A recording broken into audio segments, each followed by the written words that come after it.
मैला कुचैला। छोटा सा केले का पेड़ धूल मिट्टी से मैला हो गया था। पेड़ ने शेर से पूछा, मैं अपने आप को कैसे साफ करूं?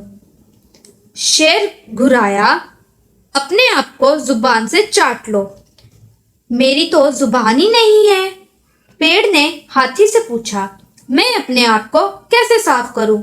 सूंड से पानी खींचो और जिस्म पर डाल लो। हाथी ने जवाब दिया, मेरी तो सूंड ही नहीं है।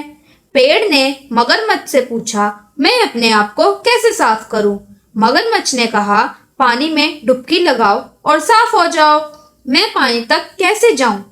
केले के पेड़ के पास ही एक पेड़ और था।